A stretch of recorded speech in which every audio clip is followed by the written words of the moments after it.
हर खबर पर होगी आपकी पकड़। डाउनलोड कीजिए एबीपी लाइव ऐप।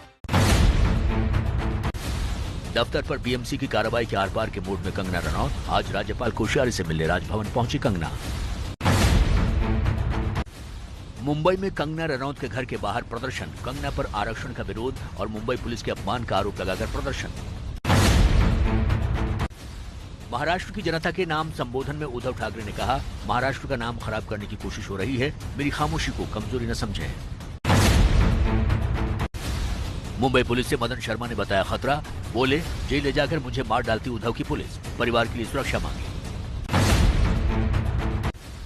पूर्व नेवी अफसर मदन शर्मा ने महाराष्ट्र में राष्ट्रपति शासन की मांग की। कहा, गुंडागर्दी रोकें, नहीं तो कुर्सी छोड़े उद्धव ठाकरे। शिवसेना नेता संजय राउत ने मदन शर्मा पिटाई मामले में कहा कि राजनीतिक रंग देना दुर्भाग्यपूर्ण है। महाराष्ट्र में कानून का राज है और कानून को हाथ में लेने वालों को नहीं बख्शा जाएगा। एबीपी न्यूज से बोले केंद्रीय मंत्री रामदास अठावले। कहा, महाराष्ट्र में उद्धव सरकार तानाशाही कर रही है, महाराष्ट्र में राष्ट्रपति शासन की जरूरत। मुंबई की घटना पर एलजेपी अध्यक्ष चिराग पासवान ने जताई चिंता। एबीपी न्यूज से खास बातचीत में उद्धव सरकार को फेल बताया, राष्ट्रपति शासन लगाने की मांग की। मुंबई में बुजुर्ग की पिटाई को लेकर पूर्व सीएम देवेंद्र फडणवीस ने उद्धव के राज को गुंडा राज करार दिया। बिहार के डिप्टी सीएम सुशील मोदी ने कंगना मामले पर कांग्रेस पर हमला बोला। कहा, कंगना के मामले पर सोनिया गांधी चुप क्यों। शिवसेना ने सामना अखबार के संपादकीय में कंगना रनौत पर निशाना साधा। लिखा, दुनिया की नहीं, महाराष्ट्र के लोगों की है मुंबई। रिया ड्रग्स कनेक्शन में एनसीबी के करमजीत को किया गिरफ्तार। रिया ने अपने बयान में कहा था, केजे नाम का शख्स पार्टियों में पहुंचाता था ड्रग्स। रिया ड्रग्स कनेक्शन में एनसीबी की बड़ी कार्रवाई। ड्रग्स पेडलर अनुज केशवानी की निशानदेही पर मुंबई और गोवा में कई जगह छापेमारी। 3 लोग हिरासत में। मुंबई में नौसेना के पूर्व अधिकारी की पिटाई के बाद शिवसेना के कार्यालय पर सन्नाटा पसरा। कार्यकर्ता पार्टी दफ्तर पर ताला मारकर फरार हैं। सुशांत सिंह राजपूत के ड्राइवर अनिल आदिवासी सामने आए। सुशांत को याद करते हुए कहा, खुश रहने वाले इंसान थे, कभी ड्रग्स लेते नहीं देखा।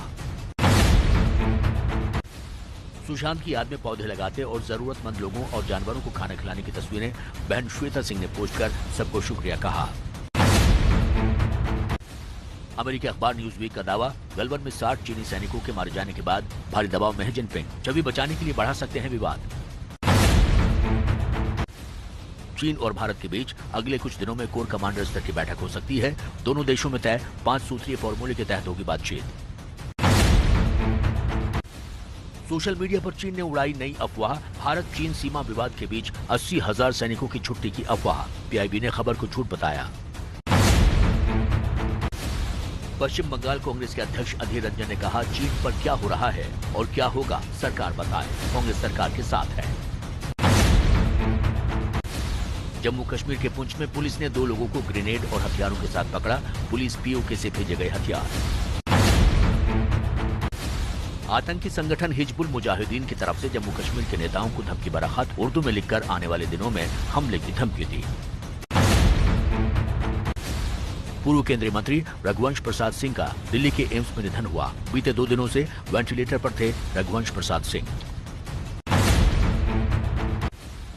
रघुवंश प्रसाद सिंह के निधन पर पीएम मोदी बोले, बिहार की राजनीति को अपूरणीय क्षति। लालू बोले, निःशब्द हो। पूर्व मंत्री रघुवंश प्रसाद के निधन पर राष्ट्रपति कोविंद ने भी जताया दुख। कहा, संतों जैसे जीवन से सार्वजनिक जीवन को विशेष गरिमा दी। गृह मंत्री अमित शाह एम्स में फिर से भर्ती। संसद सत्र से पहले रूटीन चेकअप के लिए भर्ती। 30 अगस्त को एम्स से मिली थी छुट्टी। हरियाणा में किसानों के आंदोलन के समर्थन में आई कांग्रेस। कहा, केंद्र सरकार के कदम किसान विरोधी। मोदी सरकार ने खेत खलिहान अनाज मंडियों पर 3 अध्यादेशों का क्रूर प्रहार किया है। लोक जनशक्ति पार्टी ने दिल्ली में 16 सितंबर को सभी सांसदों की अहम बैठक बुलाई। संसदीय बोर्ड में उठे मुद्दों पर चर्चा होगी। बोर्ड ने नीतीश के नेतृत्व में चुनाव नहीं लड़ने और 143 सीटों पर उम्मीदवार उतारने का दिया था सुझाव। बिहार में आरजेडी जेएमएम मिलकर लड़ेगी चुनाव। रांची के रिम्स में लालू प्रसाद यादव से मिले झारखंड के सीएम हेमंत सोरेन। मुलाकात के बाद की घोषणा। आरजेडी नेता तेजस्वी यादव ने बीजेपी को आत्मनिर्भर बिहार कैंपेन को बताया हास्यास्पद। कहा, बिहार में बीजेपी तो पहले आत्मनिर्भर हो जाए। आरएलएसपी प्रमुख उपेंद्र कुशवाहा शिक्षा में सुधार की मांग को लेकर आज पटना में निकालेंगे यात्रा। आरएलएसपी बिहार में शिक्षा सुधार सप्ताह मना रही है। आज होगा कार्यक्रम का समापन।